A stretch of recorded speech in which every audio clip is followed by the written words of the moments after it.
are more than one definition of security. One security, for example, is the security against forgery of private keys, which is something that hash power has zero to nothing to do with. Then there is a security about the change of the rules of the system, and this can be compared with a problem. This can be related with hash rate in particular security model, for example, SPV, wallet, etc. And then there is double spending security and security against censorship, so basically empty blocks. And this is exactly the point that Justin is talking about. And this security needs a budget. You need to pay for the security. And you basically have two ways to pay for the security. One way is to ask hodlers to pay for it. So basically with inflation, you are diluting the purchasing power of people owning Bitcoin pro quota. The more Bitcoin you own, the more you pay with inflation with the new basically block subsidy. But we know that this kind of payment is going down with time. So basically there is less and less subsidy with the halvings. And it will eventually, I mean, the purchasing power of the subsidy is not going down. Actually, it goes down only if the price stays equal. Otherwise, if the price doubles every 4 years, as Justin says, the purchasing power will just stay steady. But there are at least two scenarios in which this cannot be sufficient. The first scenario is the one in which the price doesn't multiply doesn't double every 4 years, which I mean, I'm more optimistic than Justin about this, but we cannot rely on this for the security of Bitcoin in general. And the second scenario is the fact that around the year 2140 or 80, depending on the hash rate, the halving will not halve anymore. It will just send the subsidy to zero. So there will come a point in which you will have half and half and half and then zero. And so you will just need to sustain the security model with the block space fees. What are the block space fees? Basically people, in this case, not hodlers, paying per quota based on how many coins they own, but now transactors, so people using Bitcoin to move Bitcoin, they will have to pay instead in order to move. They will have to pay for block space on the Bitcoin time chain. So it's true that this security budget is very important. What I don't feel very scary, I think I have two major points, and then I will send the mic back to you.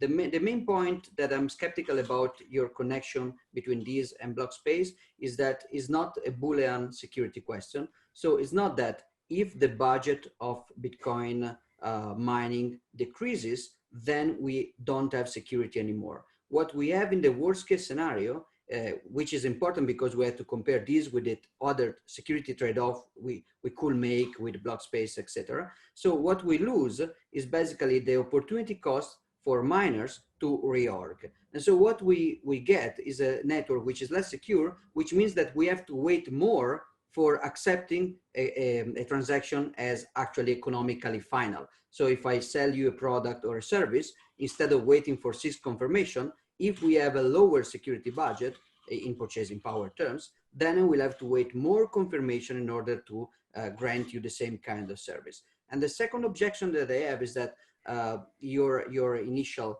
statement probably preludes to the fact that you think that allowing more transactions to enter the block is possibly a way to get more block space fees. But I think that there is a very simple economical argument that can show that the more you increase the supply of a scarce commodity, which is block space, the more the price is going down overall. So we can expect higher volume at a lower price, basically at the same equilibrium. So yeah, I think I spoke too much. So I will. Okay, yeah, you gave me quite a few things to respond to there. Let's keep it short because then we're more effective going back and forth when we can. I know it's tempting to go on monologues. I do that myself.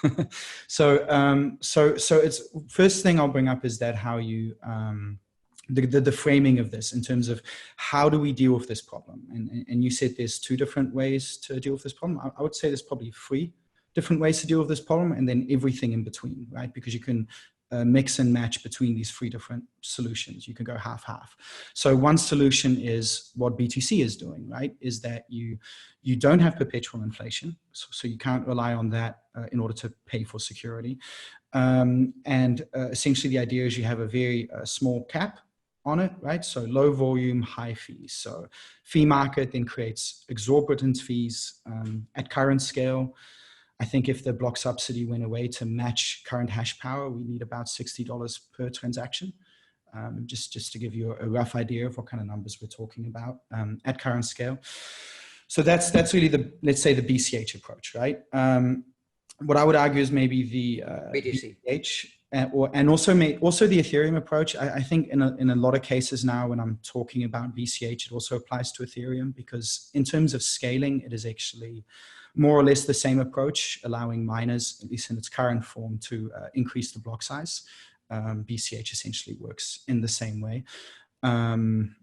So those are two approaches. So you can have a low volume, high fee network, right? So you have very high fees, or you can have a high volume, low fee network, right? You can also have perpetual inflation, right? That's also something you can throw in there. And then if you combine, you can combine these things in different ways as well. And we see Ethereum playing around with that idea.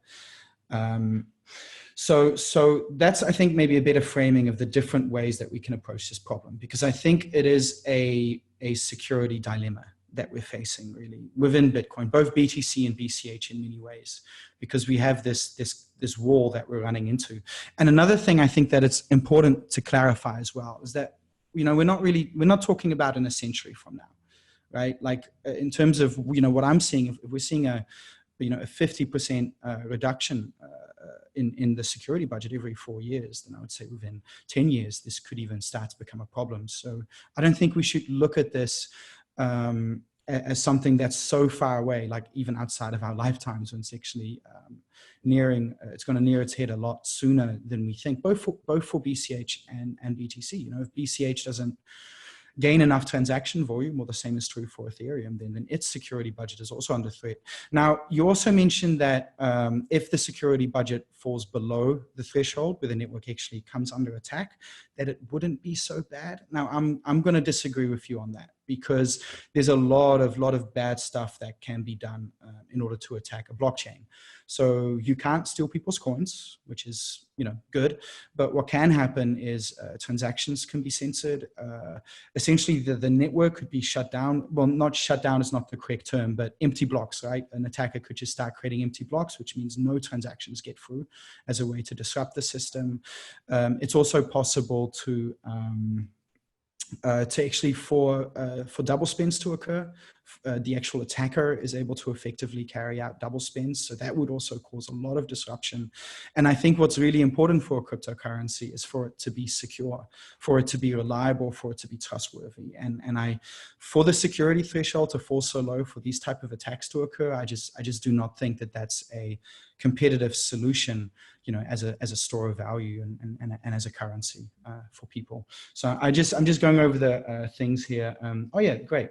Not competitive. So I think that's a large part of my argument here as well, is that, look, if BTC existed in a vacuum and it was only BTC, then I would agree that that's a good thing. I mean, I still think the block size limit should be raised, but I could definitely see how that would be successful. However, when we're talking about a system that is very high fees, and also I'll go into why I don't think it will be sustained, but a system with high fees severely restricts its utility. And it's not just the price. I mean, it's not just the cost of the fees. I mean, there's a cap to capacity. So it doesn't matter how much you pay, that increase in capacity is not going to happen in that case.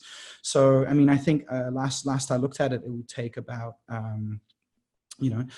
a century, right, for every person in the world to do one Bitcoin transaction, right? Like that just does not seem like a viable solution to me for world currency. I think I've said a lot there, so I'll let you respond. Yeah, we are accumulating a lot of arguments. I will try to answer to every single one. Eventually, later, we will come back to the point that we just missed. So first of all, I'm not saying that having miners being able to double spend or censor is good or not bad. What I'm saying is that you will never have any guarantee that that cannot happen. You can always have an attacker temporarily overtaking 50% of the network. that's inside the security model assumption that that's possible. What I mean is that unlike other kind of attacks, this kind of attacks is very bad, very disruptive, but it doesn't destroy completely the trust in the monetary base, and it can be confronted with basically increasing the cost for transactors. So basically increasing the waiting time for more confirmation, increasing the money for more confirmation. For example, if you have censorship, if miners continue to, for example, the Central Bank of China prints a lot of renminbi to buy Asian power to mine empty blocks to censor Bitcoin. Now the black market can actually increase the fees in order to automatically buy or bribe other miners into outcompeting this kind of exogenous incentive. So you have a model in which there is some external incentive to mine empty blocks, and there is some other internal incentive, which are fees to mine blocks. And the same goes for double spending. If you have this kind of attack, the users, the transactors, have to increase their cost, so they have to make a sacrifice by waiting more and more. Right now, it's not that this kind of attack cannot happen. They can happen. Of course, I disagree fundamentally with Justin about the fact that we have a similar competing system. I don't think that's true. I think, for example, that the hash rate in altcoins is so centralized that it's basically insignificant. Also, particularly in both Ethereum and Bitcoin Cash, you have the hashing power has very few significant because you have strong centralization points in checkpoints, and in Ethereum you have other problems. But anyway, talking about Bitcoin, which is what I want to focus on, it's not true that right now that kind of attack is impossible. It's just that it's rational to assume that that the security budget of 6, 7, 8 confirmation is enough to make that attack, that double spending attack, for example, are reasonably expensive. So we don't need to, of course, if we could maximize the budget without any kind of loss, then I will just agree with Justin, let's go for the higher budget possible.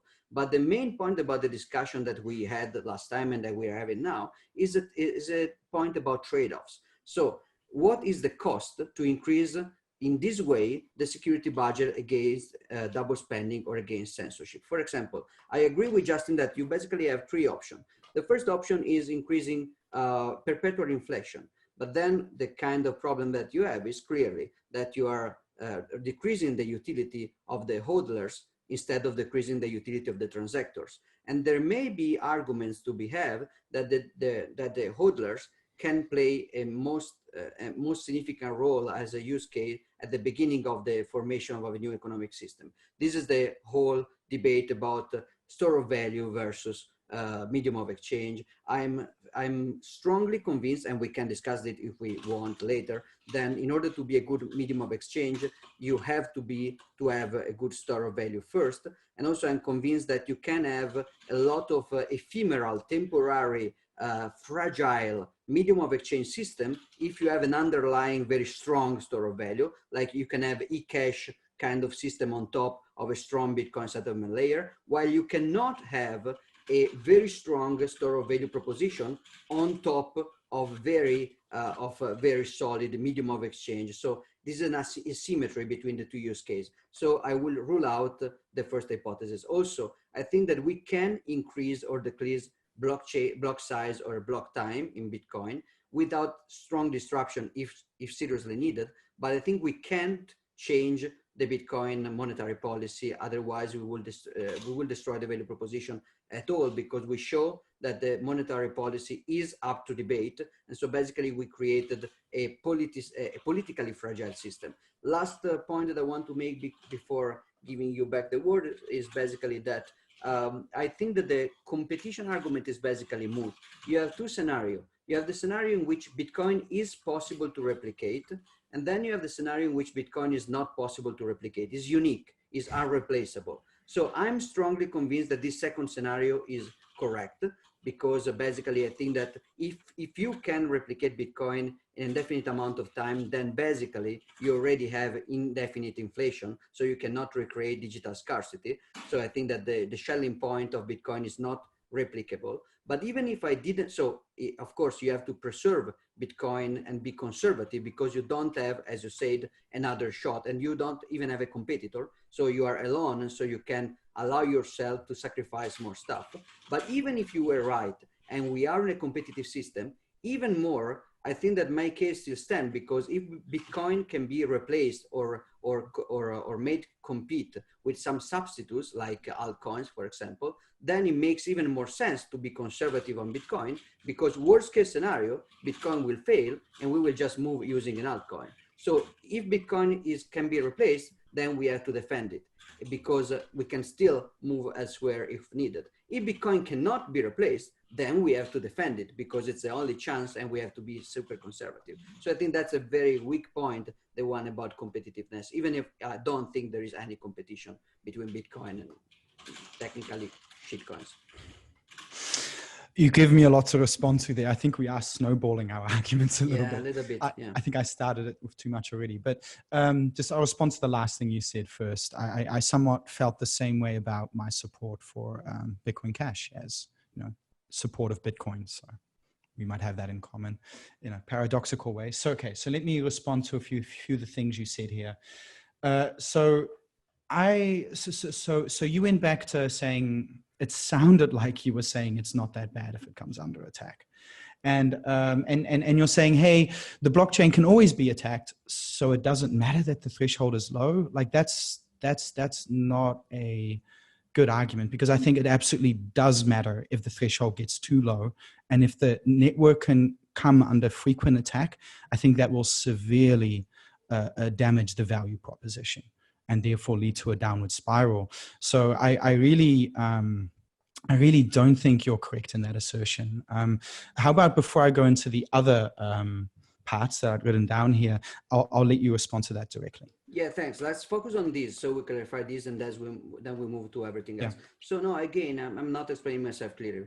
It's not bad, but everything is bad and everything is in trade-off. So what I'm saying is having miners and mining empty blocks or double spending is terrible. What I mean is that other kind of failure modes are worse. So it's not like that having this is good or not so bad. It's that everything else that we are in actual trade-off with is worse. For example, I think that an attack in which one mining firm can get in a stable way a majority of the network mining blocks so big that they can just push the other out of market, or big blocks or frequent blocks that can basically make validation so difficult that they can change the rule because nobody's validating anymore. They can create inflation. So these are just two examples. I don't want to enter in details, but I think that these kind of attacks are more serious than that's very serious and very bad mining attacks. So if you have a security model in which nodes are doing the validation of rules, inflation, signatures, and miners are doing just the time chain creation, then it's bad if they attack, but it's still manageable and you can still survive. So I agree with you, it's very, very bad, and we should do everything we can to avoid it, provided that we don't increase the risk of something worse.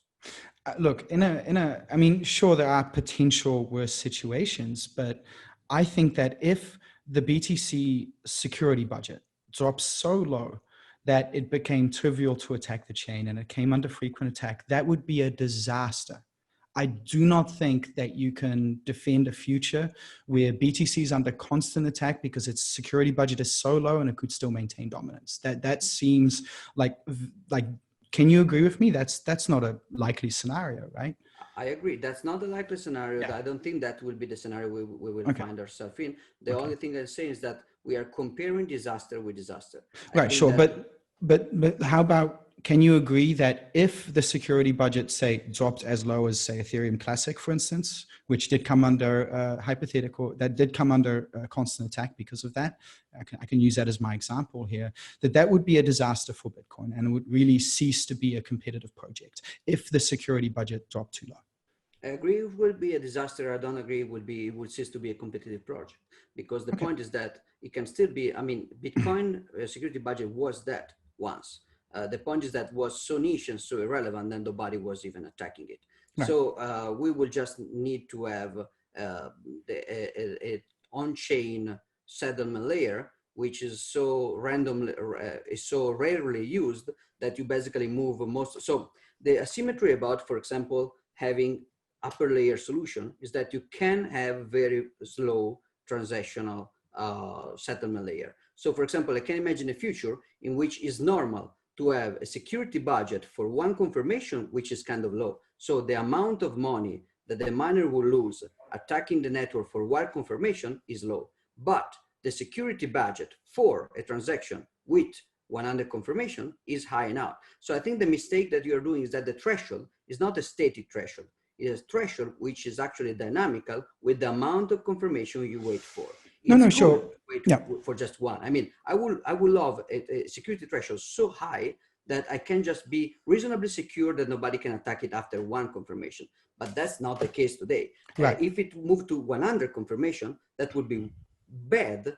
But what I'm saying is that there is always an amount of blocks where the cumulative security budget is high enough to be operative. This is very strange to me that you're defending a potential BTC where the security budget has fallen below the ratio where it becomes insecure. It's very peculiar. I mean, for how many confirmations? So for the security budget that you mean. Let's talk security thresholds. Right? No, we can talk security thresholds. So something we want to look at, for instance, is you look at the largest transactions going in between exchanges. You don't want those to be double spent. Right? Sure. Let's say a few million or a lot more than that as a matter of fact. But basically what we need to see is we need to see the amount that's protecting that transaction, right, is more than the transaction itself. And that might be a kind of a logical way to look at, what is an appropriate security budget. And I would say when that ceases to be the case, in terms of, the economic activity that might be necessary for a dominant cryptocurrency like Bitcoin, that I think under the scenario that the security budget drops so low to a point that it comes onto frequent attack where it becomes, unreliable and transactions get censored and double spends occur, I just do not see a bright future for BTC in that scenario. And I'm a bit surprised that you're defending that scenario.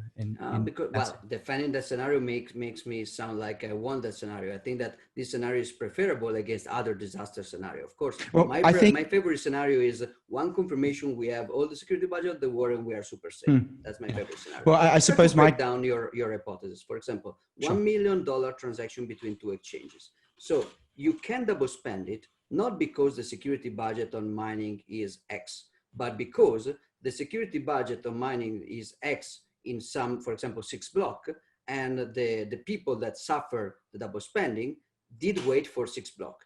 But if you assume that they waited for more, the opportunity cost that the attacker had to spend in order to double spend increase with the number of confirmation that you wait. So the scenario that you're looking at there is not a scenario in which the transaction between the exchanges is not secure anymore.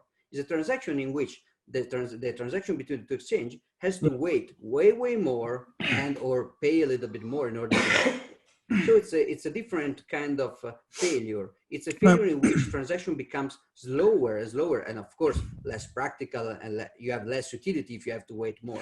But it's not that you don't have security anymore. No, you're misunderstanding the situation, because the problem lies with the exchanges. So you can do a transaction. Sorry, I just choked on the water there. You can do a transaction, right? And you know that transaction is secure. Maybe at least if you wait for enough confirmations, which reorgs would happen in that situation. But the problem is more as the attacking party does a transaction to the exchange itself, because then they're able to double spend the exchange. And we saw this happen with Ethereum Classic, where potentially you could send like a 200 million transaction there, double spend it, and now you've just ripped off the exchange for 200 million, right? Because you can go in there, buy another coin, trade it, send it out, reorg the chain, and then you have the other coin, and then they don't have the coin you used to buy the coin with. Essentially a way to rip off the exchange. And if this is happening like on a frequent basis, it just makes the entire ecosystem unreliable. You don't want to use this, you don't want to accept it. So the disagreement is that I don't think this will happen at equilibrium at the frequent base, because the exchange will just stop to allow you to move the coin to another one and to withdrawal before a number of confirmation that becomes equivalent to the budget that you want. So the point is just the number of confirmation that you wait for. In Ethereum Classic, which is a shitcoin, is so irrelevant. The hashing power, the opportunity cost to attack an altcoin is so low that basically you will have to wait for years to be comparable to the security of a couple of Bitcoin confirmation. Well, I suppose on Bitcoin, well, yeah, go. Yeah, I suppose my claim is that this scenario that we're describing, that's what I think is inevitable for BTC if it continues to follow its current trajectory. But I think maybe when it comes to this topic, I think maybe it's better just let the audience decide on how they see a future of BTC with a security budget that's below the secure threshold. I'm denying that there is a secure threshold. I think that there is basically a decreasing utility in having to wait more and more in order to accept a transaction as final. So it's not really a threshold. Well, I would say Ethereum Classic is below the threshold, which is why it's a dangerous coin to transact in. And I would say the same thing would happen to every altcoin. Every altcoin is beyond the threshold, meaning that every altcoin, if you calculate the cost that you have to attack double spend, in order to arrive to the same cost that you need to double spend 6 blocks of confirmation Bitcoin on top of an altcoin, that cost is so huge that you will never wait so much, especially because there is no serious economic activity going on altcoins. So I think that's a very generalized statement, because there's also some very big altcoins out there as well. Bitcoin Cash is very big, and still they had to add the checkpoints inside the blockchain to ignore hashing power because they had a lot of attack potential. That was for different reasons, and I think we discussed this last time. I don't think we need to get too much into that. So I just want to respond to more of what you said before, and if I'm not mistaken, you've taken a bit more mic time here, so I'm trying to make sure we keep that a bit balanced. So you claim that actually BCH hash rate is centralized. And yeah, I'm definitely going to counter that claim, because the way that I see it is that miners follow value. Rational miner behavior dictates that they sit in multi-pools and they just profit switch between algorithms. So if you look at it that way, the miners over BCH are, more or less the same miners that are over BTC. I see the total hash rate as more like a global pool. You're right. I think that I misrepresented my objection there. I think that the BCH is in general centralized because of the checkpoint model and other stuff, and because of the R forks, and Ethereum for other reasons. But I didn't claim that the hash rate in BCH is particularly more centralized. The same people mining BSV and Bitcoin and every kind of SHA-256. Yeah, no. I mean, we discussed this last time. There's some issues with checkpointing, but I don't accept the claim saying that BCH is centralized because checkpoints. Because if we practically look at it, all that the checkpoints are doing are just guaranteeing immutability, that you can't roll back the chain. I agree with you that I don't like the way it's implemented, but at the same time, I think saying therefore it is centralized is too big of a claim. I mean, we're still dealing with a public blockchain network. And the irony in that as well is saying, if you say BCH is centralized, I mean, you could say BTC is centralized too, they're both public blockchain networks. I mean, I agree with you to not open this Pandora's box, because it's very, but we could maybe another time. My claim, to be very synthetic, is that the way checkpoints are implemented, a temporary mining majority could control the network forever, just going beyond the checkpoint, while in Bitcoin you always have contentability, which is a good and bad thing, but most good. But let's agree with you that Bitcoin Cash mining is not particularly centralized. Thank you. The point that I make is basically that my general point there is, you don't really weight hash power as the measure of the security. You need to weight hash power, which is decentralized. I mean, you need to understand also which are the probability that you have basically a collusion between hash power. You can have a giant hash rate, which is meaningless because it's controlled by one company. I think we could probably spend hours talking about how to measure decentralization and the spectrum of decentralization, all the facets of it. I agree with you. It's more than just hash rate. It's also, politics and governance and exchanges. And, there's a whole array of things that we can try to think about to try to mesh together what's actually going on. But I honestly think, without maybe starting an endless debate about it, I do think BTC is more centralized than Ethereum. in this case. Oh, And I think totally that because disagree, of, well, yeah. okay, I think there's beyond the scope of this discussion. So, Yeah, agreed. but I think it's dev centralization. But I'll just move on to some of the other things you said before. So one thing that I'd like to counter, and I think this is important, it's a kind of a false dichotomy I see a lot, is that Ethereum and BCH and Dash and Tezos for that matter, they all pretty much fall under the same model here, where BTC is actually the exception in terms of its design, is that it's not the case that BCH or Ethereum is not a store of value, right? It is a currency and a store of value, right? And a platform for trust without centralized authority, right? So now, what BTC has done is it's become only a store of value, which in my eyes essentially makes it a purely speculative asset, which doesn't get me particularly excited. But more importantly, actually, I'll let you respond to that first.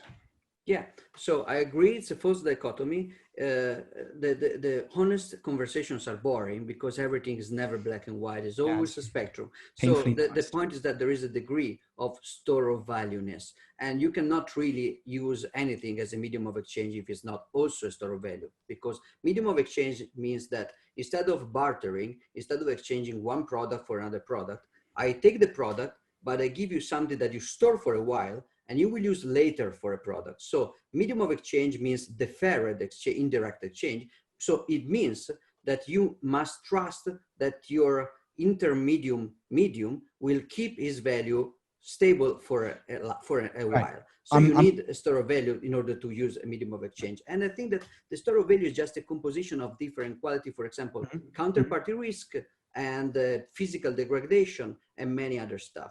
And for example, the US dollar is a good store of value from the point of view, for example, of the demand, the risk of demand decreasing, because the demand is still good, but is a very, very bad store of value for the point of view of the risk of supply increasing to the star. Bitcoin, I think, is a worst store of value for the demand guarantee, because demand is still very, very, very small and volatile, but at least we have strong guarantees on the supply, which is good for a store of value. No, I want to loop back to the store of value, medium of exchange, currency argument in a bit as well. I have some of that here as well. But actually, to reinforce what I was saying before as well, the way that I'm seeing it is that BTC is a store of value, and almost all of the altcoins, at least in terms of their design, at least protocol layers, they are store of value. They're everything that BTC is and much more. And that's where I see a lot of that limitation, and that's where I don't see a bright future for BTC, because I do not see it as being competitive. And combined with that, I'm a big believer in the utility of this technology. That the utility of this technology is insanely valuable, right? And if we see this becoming something like combining the value of store of value, combining the value of currency, combining the value of stock market systems, for instance, that's an immense value. And I think that immense value will dwarf a purely speculative asset. I mean, after all, the total value of currency far outweighs the total value of gold. And I'm not saying gold versus currency. I'm saying gold and currency, and that synergy makes it even more powerful. And I think that was, to me at least, was part of the promise of BTC, is that it's better than gold. Digital gold is supposed to be fast to use and cheap. And we discussed this last time in terms of trade-offs. Is it possible? Is it not possible? That becomes more of a technical discussion, obviously. But I'll move on to store of value, because you brought that up. So the thing about that is that a store of value that's not a medium of exchange is a completely pointless store of value, right? Because it's not a store of value at all if you can't exchange it. Right? Because then you can't store your value in it. You can't convert it into other forms of value. May I stop you here for a while? Sure. Then I'll give you back. So I think this is a misconception about the term store of value. Store of value, it's a misconception about medium of exchange, actually. Medium of exchange doesn't mean that you can exchange it, because otherwise every economic good, basically at all, unless your kidney and very, very few exceptions, will be a medium of exchange. Medium of exchange means that you can exchanges in order to facilitate the exchange of other two kind of different goods. So real estate, your apartment, in some good economic moments in which real estate is sound or going up, is a good store of value. And you can exchange your home, but you never exchange your home as an indirect mean in order to exchange other two different things. So it's never that I have to give you my home. So you give me your home in exchange, and then I use your home to buy other stuff. It's never like this. So I think This is barter and this is inefficient. Medium of exchange is I give you something and you give me something else that I don't use immediately, but I store it to exchange it later in order to close the exchange. So it's a way to solve the double consciousness of want. So I would deny your statement about medium of exchange, about store of value needing to be a medium of exchange. It doesn't. It's the other way around. I'm going to counter that, and I think it's kind of a minute semantic argument that you're making here, which doesn't actually change the validity of my core argument either. But sorry, just it does a little bit, meaning that we are assuming that this proposition that money must be a medium of exchange is true. So if we assume that, I think we have to stay on this very strict definition of medium of exchange. No, but let's define medium of exchange then, because I would disagree actually with your definition. I think it's too narrow, because I think if you have a barter system, you need mediums of exchange, and it's in the word. It's a medium that you exchange, right? Like I don't think creating an overly complicated semantic definition here is really necessary. So. If you have an exchange, you just have two goods that are exchanged. A medium means that it's not direct. Mediated means that we have a medium. So you know what? Barter is direct exchange. Okay, we don't even have to agree on the semantics of the word medium of exchange. Let's just call it purple nurple. Okay, let's just use a random word and let's define it ourselves. And we're going to say purple nurple. So what you're defining with that is that you can exchange it if needed. Yeah, so you can exchange it if needed, right? Okay. So exchange. So I think that every kind of Bitcoin is a medium of exchange. Shitcoins are a medium of exchange. Retail is a medium of exchange. Everything. Yeah, basically everything is purple nurple. Kidney. Because if we don't agree on the definition, let's just call it purple nurple. But that's my definition of medium exchange. But I'm happy to accept yours. It only destroys the meaning for medium of exchange for me. So I need a new word to describe it. So in that case, I would say, and this is getting back to my my original argument, is you can't have a store of value without being able to purple nurple that value, without being able to exchange that value. Agreed. So I think it's a bit mood because basically everything fits your description there. Bitcoin, but even very exotic ETF, almost everything has some kind of scalability. Let me counter that. So yes, almost everything fits that definition. Now we ask the question, well, how good of a purple nurple is it, or quote unquote medium of exchange, right? And so how good is it? So I think that's what's important. So something that's a good medium of exchange, right, is cheap and fast, or maybe the Aristotelian definition of portable, divisible, fungible, right, scarce. So I think we can classify what is a good medium of exchange and what is a bad medium of exchange. And considering that a necessary condition for a store of value is medium exchange, at least according to my definition, if we can just agree to that, if it is a bad medium of exchange, because that's a condition for something to be a good store of value, if it's a bad medium of exchange, it also makes it a bad store of value. It reduces the usefulness as a store of value. Right. And the thing about cryptocurrency is we can have our cake and eat it too.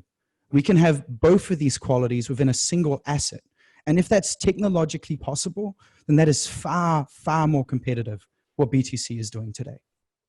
Okay, in this sense, what you're saying is basically that we don't have to give up the potential, the feature of Bitcoin to be transferred at all. So if we have a Bitcoin that is very, very good at a lot of things, including inflation resistant and so on, decentralization, but you can't basically transfer it because, for example, you have to move a private key and be sure that the counterparty cannot know that you know the private key. So if it's basically impossible to transfer, that's also a very bad store of value. I agree with that. I think that Bitcoin is so far away from that because, for example, Bitcoin already now with the very preliminary phase in which it is, it's way better than the physical cash, for example, because physical cash is slow and expensive to move Well, across countries. While Bitcoin, for example, even if you go to the $60 for on-chain transaction you were mentioning, $60 for on-chain transaction for many cash transaction overseas is basically percentually nothing. So it's already way better than cash. That is yeah, but it's not expensive. competitive. I mean, you're saying $60, it's not that bad, but there's no way that's competitive compared to other cryptocurrencies. Who would pay such a transaction fee if you can just pay a cheap transaction fee and it's also a public blockchain? You know, that to me is ridiculous. Because you're assuming that you are getting the same kind of value with the altcoins, but my point is that you aren't, I because think you what you're get doing. more value out of it because there's more utility behind it, right? So, but let me, since I see that Roxana's face, that means that probably we're approaching her end. Let me counter on this, just saying, I accept for sake of argument your point about competitive problems. So Bitcoin is being outcompeted by other stuff. So why is it important to save Bitcoin for you and not just move? Because for me, I mean, I love Bitcoin, but if I ever get convinced that we can replicate Bitcoin indefinitely, I will really relax down and I will try many different approaches in many different shitcoins, and then I will just move to the shitcoin that proves to be better than Bitcoin. So why is it important to even debate Bitcoin stuff if you can just out compete it on the market, right? Well, good.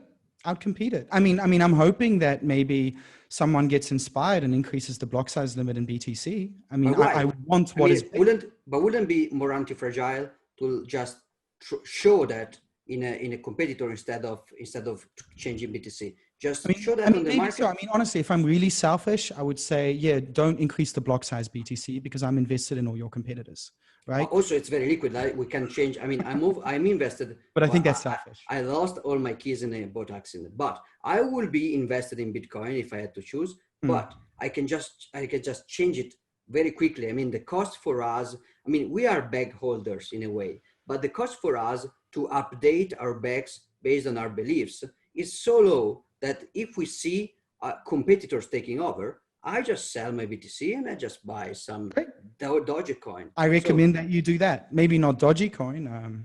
It's faster than Bitcoin Cash, right? It is. It's much faster. No, but I think it's important. I think we made some good projects here, but I think I heard you referring a bit to something like an immaculate conception is what I like. Sure. In terms of the uniqueness of BTC, and and that is maybe worth saving. Look, and I don't mean, look, it's going to hurt. Look, if I'm right, this is going to hurt a lot of people. A lot of people are going to lose a lot of money over a system being this fundamentally flawed. And I think the right thing to do is to speak out against it. And if I truly don't think the emperor's wearing any clothes, I don't want to go along with it. And look, Giacomo, I really think that you sincerely believe in BTC and sincerely believe in what you're saying. I don't think that's true on both sides of the debate for everyone, so, and there's this circus. I just really dislike it. I think it's better to have honest debates about this. But regarding the Immaculate Conception, it's a good thing that it's the first and it has this a priori, let's say, but I just don't think it's enough to overcome that degree of dysfunction. And something you said earlier as well is that BTC will simply adopt the best technologies. Yeah, I think history has shown us that not to be true. And I think, the audience can judge this for themselves, but I just, and this is beyond the scope of this discussion at least, but I think that's due to certain dysfunction within the governance of BTC today.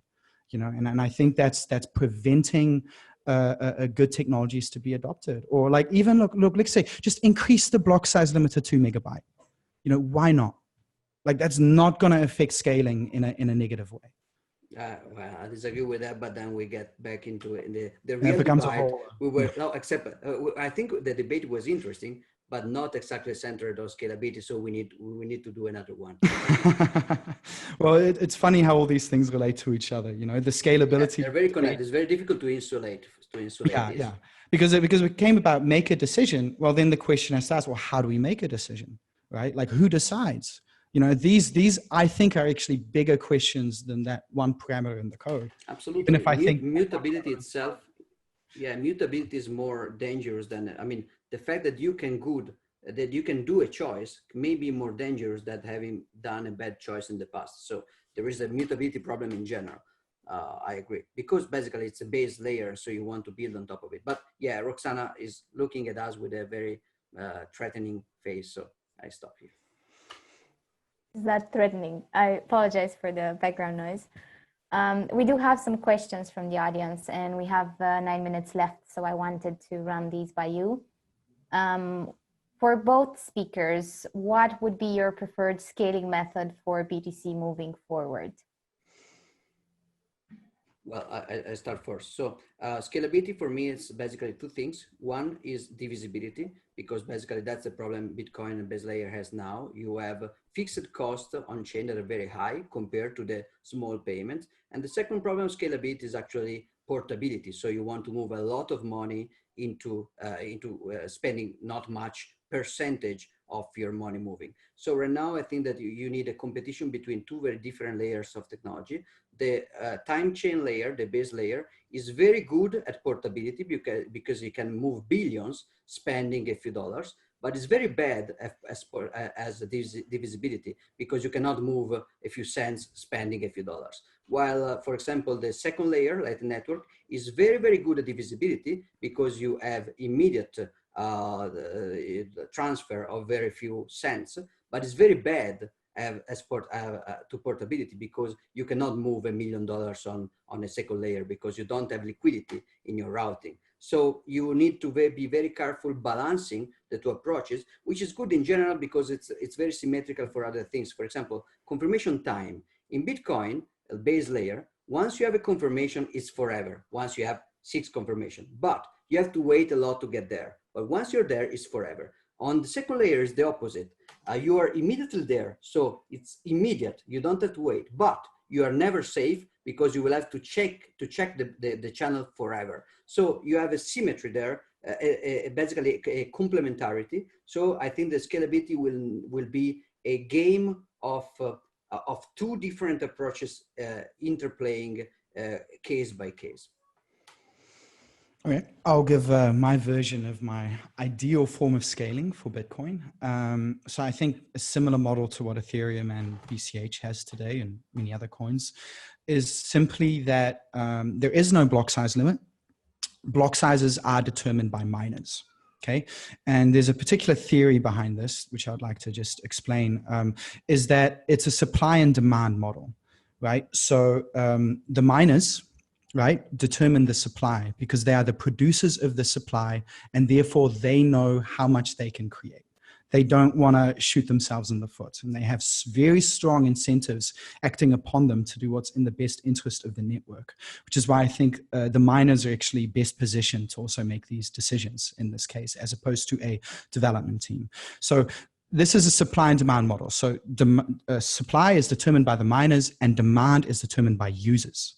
Right? So this is not a system. So what I see in BTC is that I would compare that more to a type of central planning, where essentially the developers, or maybe just say it's set in stone, decide this is the limit, this is the cap on the amount of transactions that can go over this network, and that's essentially decided the demand. Demand can never go over this number.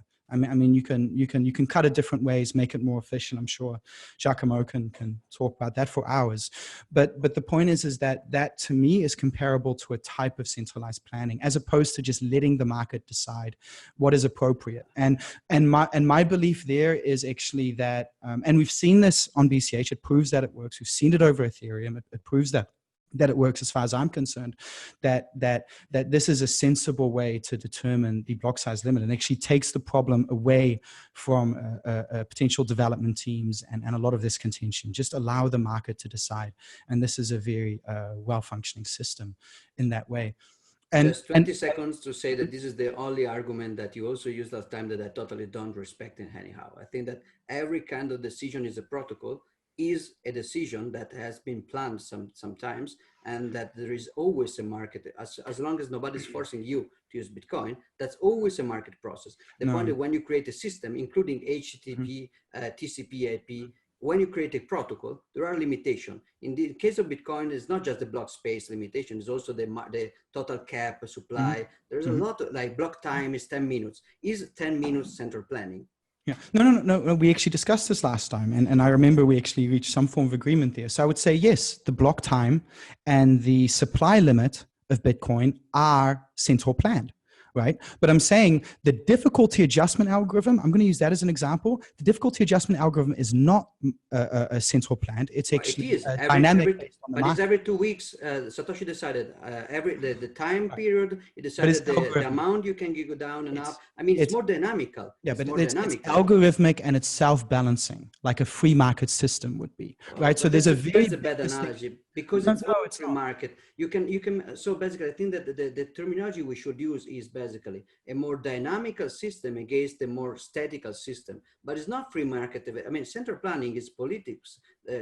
Coming in a room, Look, deciding arbitrarily. So I think that's a very dishonest look, representation I'll by admit, association. I admit it's a loaded term, right? So I'll admit that, and I don't want to overblow the how loaded that actually is. But what I mean, and I'm saying I support a 10-minute block time, even though it's centrally planned. Okay, I'm not saying this is bad, but I'm saying it's better with whatever mechanisms we can hand over to free market mechanisms, which is what I consider this block size mechanism to be, the way I describe it, and how the difficulty adjustment algorithm over Bitcoin works today.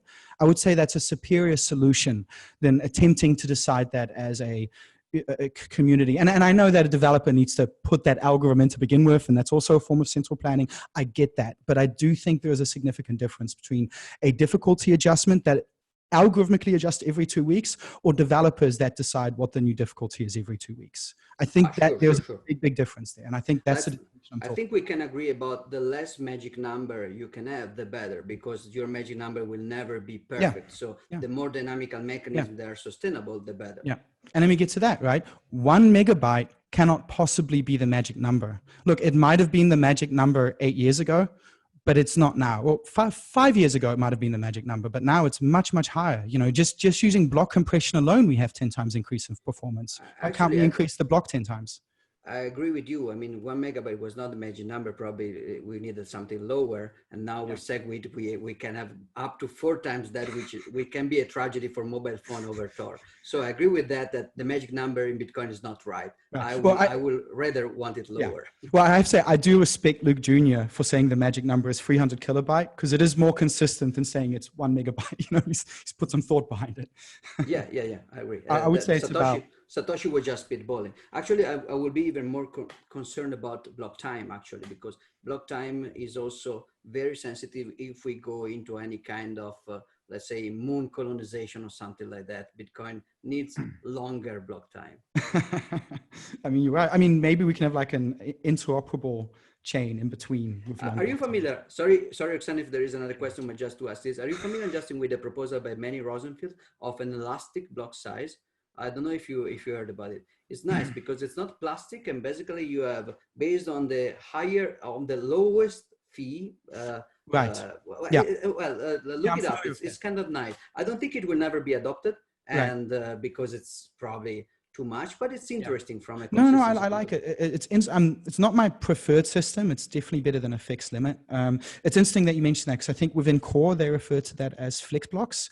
But if we look at Monero today, that's actually how Monero works. It has a dynamic block size based on the amount of fees. You give up that with you have Monero have to pay that with the Coinbase basically. In the case of many proposal, there is no payment for the block extension. But I think it's interesting. Yeah. I think we have another question if we have time. I think we're just 1 minute away. So I've recommended that people join the thread you did on Twitter with your company, and maybe we can continue the conversation there. There were some interesting questions about Wrapped BTC and Lightning. Sure. So hey thank guys, you so much for joining. I just showed up. If there is one more question, we have time for one more question. Let's do it. Okay, perfect. Then so what's going to be the lucky one? It's going to be one for Giacomo regarding Wrapped BTC. What are your thoughts on it?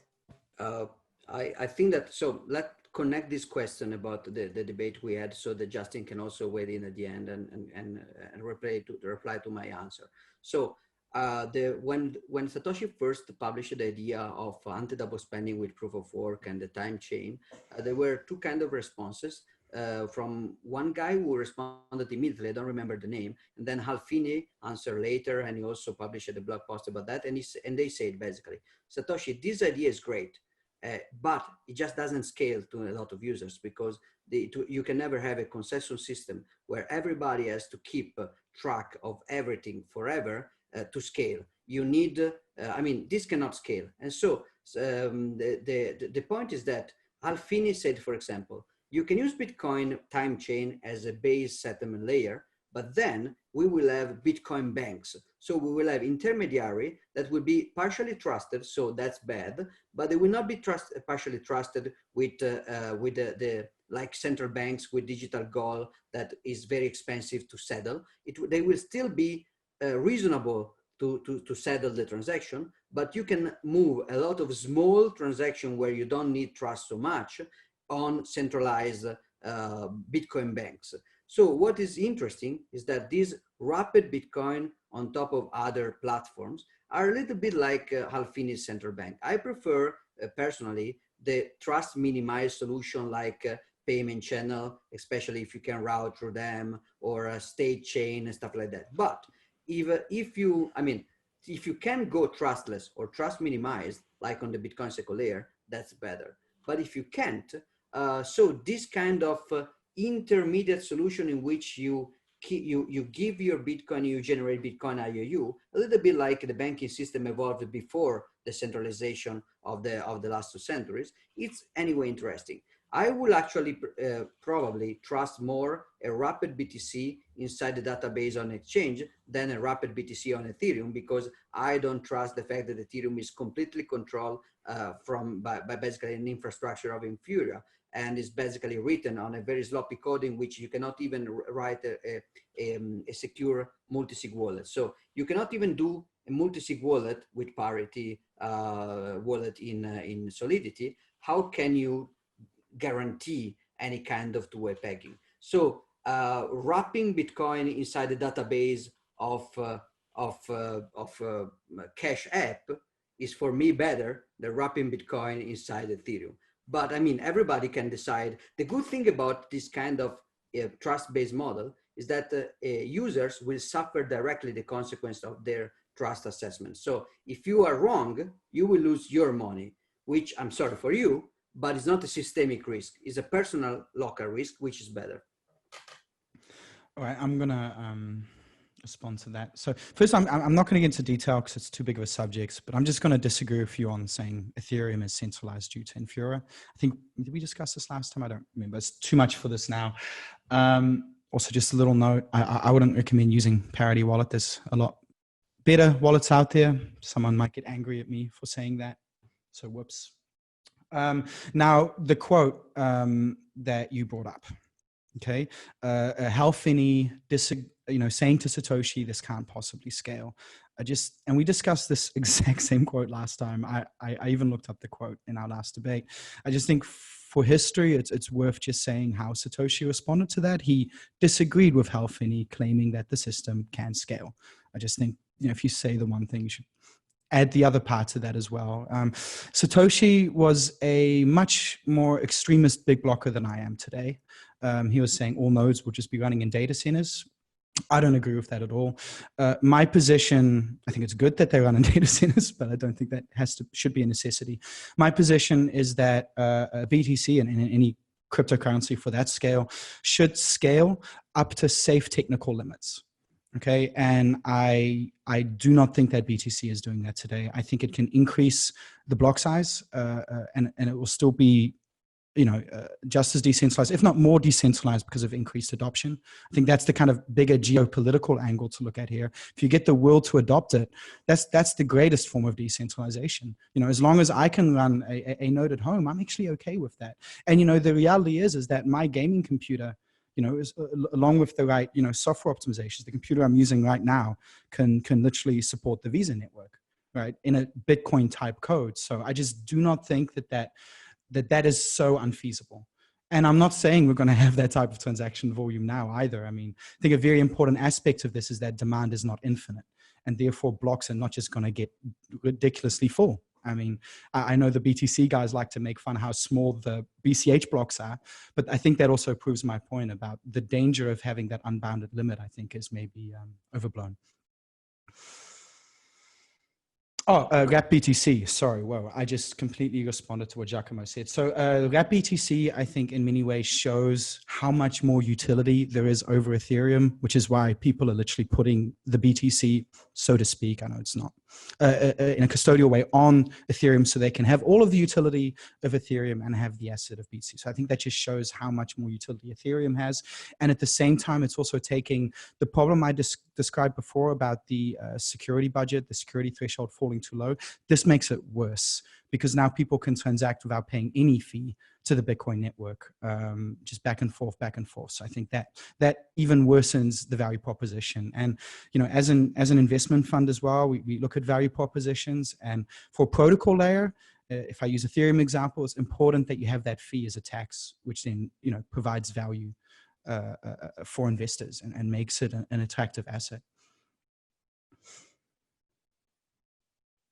Yeah, I think I've maybe closing statements. Very quick because I'm very excited about the next speaker. Okay, very close. I'm a big fan, by the way. He's a great thinker.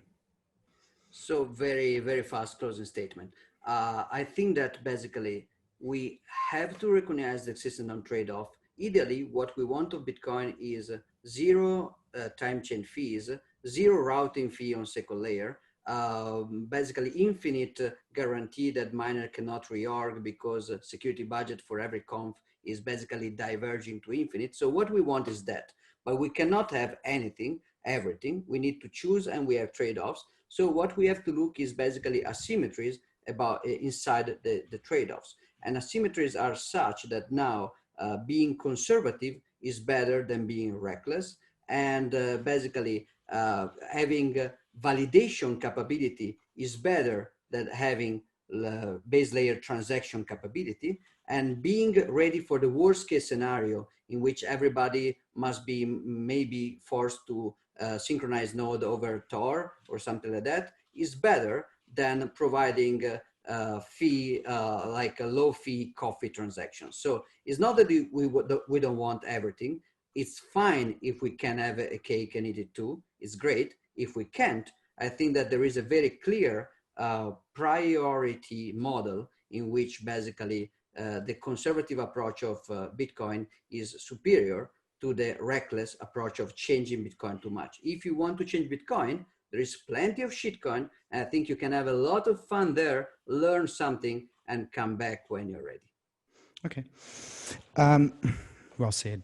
And I'll just say, to me at least, the biggest change that Bitcoin has ever gone through is not increasing the block size, because that was always part of the original vision and plan for that cryptocurrency. To me, that was really a betrayal of the social contract. So, and that could even happen in the first place, I think also tells us a lot about the state of this cryptocurrency. And there's real problems with governance around that as well. I think I've made a lot of my arguments around, BTC and why I don't see utility and lack of utility, the unreliability of a congested network, how I don't see a bright future for something that is so crippled in terms of its potential, and especially in the light of the competition. I think that's very important. And to directly respond to your closing statement as well, I think you're presenting a false dichotomy, a false choice. You're saying either we have Bitcoin with the 1 megabyte size limit, or you're going to have centralized shitcoin, right? And I just don't think that's a true choice. I think we have much more choices than that. And I think there's very good choices. And I think, I implore everyone to actually, look at these choices. And actually, I noticed a bit late that Iman here is in the feed as well. And Iman's developing a great cryptocurrency as well in the form of Ava. So there's so much amazing development going on. And I cannot see how possibly BTC can compete with that. I think it's deeply, deeply flawed in terms of its utility, in terms of its economics, in terms of its competitiveness, and in terms of its long-term security model, which I think in many ways is the most damning. that it has this massive existential threat essentially looming over it. I mean, say what you want about Ethereum having perpetual issuance, at least they don't have the looming threat of the security threshold falling too low. Yeah. I think that's good. And, it's a free market, and let the best coins win. And I just want to thank Blockconf for allowing us to speak and have this platform. And if I talk for any longer, I'm going to feel bad for taking time away from him. So thank you very much.